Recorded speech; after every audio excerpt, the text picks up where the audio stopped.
Xo'p, shogirdlar, charchamayapsizlarmi? Bugun sizlar bilan 43-masalaga, ya'ni yozma ish savoliga yechim qilamiz. Bu yozma ish Nodir Ismoilov ikkinchi qism kitobi.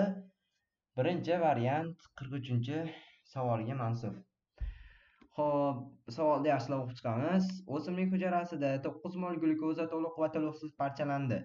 Bunda glyukoza parchalanishida hosil bo'lgan va shu vaqt davomida xloroplastlarda sintezlangan ATF molekulalari mos ravishda birga nisbatni tashkil qiladi. Xloroplastlarda hosil bo'lgan ATF molekulalarining ma'lum qismi glyukoza sintezi uchun sarflandi. To'liq parchalangan va xloroplastlarda hosil bo'lgan glyukoza molekulalari mos ravishda 1:10 nisbatda ekanligi ma'lum ekan. Shu joyga e'tibor berishimiz kerak. To'liq parchalangan va xloroplastda hosil bo'lgan glyukoza 1:10 nisbatda ekan. Jarayon avval hujayra tarkibida aktiv molekulalarni hisobga olmasin, ya'ni topshiriqlarni bajarish tartibini ham berib o'tishgan ekan. A sharti, B sharti, C va D shartlarida berilgan ekan. Demak, masalaga yechim topishni boshladik. Hop, dastavval bizlar umumiy nisbatga tenglama tuzib olamiz. Hop, dastavval tepasi qismiga to'liq jarayonni yozib olamiz. 38x plus 2y to'liq va chala parchalanish. Endi xloroplastlarga nisbatan nisbat 36x plus 30 hosil bo'ladi 1:24 nisbat. Demak, bizlarda 24 nisbat bilan buni qisqartirib, buni 1,5 oladigan bo'lsak, hop, 7x teng 2y hosil bo'ladi. Bizlarda y ni topadigan bo'lsak, 7x teng bo'ladi 2. Demak, bizlarda 7 molekula chala, 2 molekula to'liq hosil bo'lar ekan, jami 9 molekula.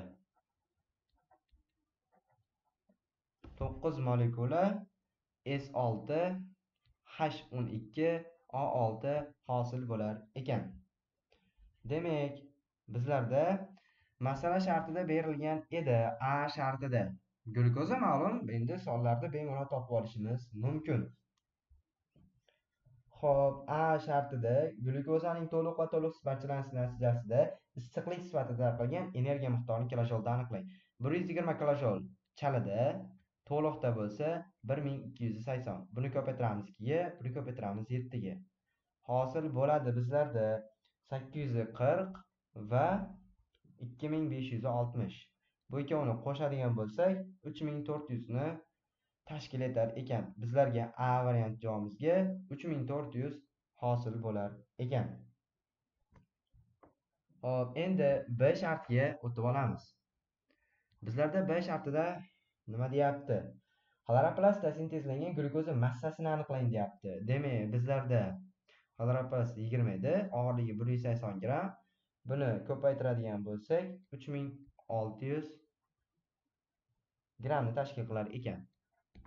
Hop, C variantda so'ralyapti bizlarda.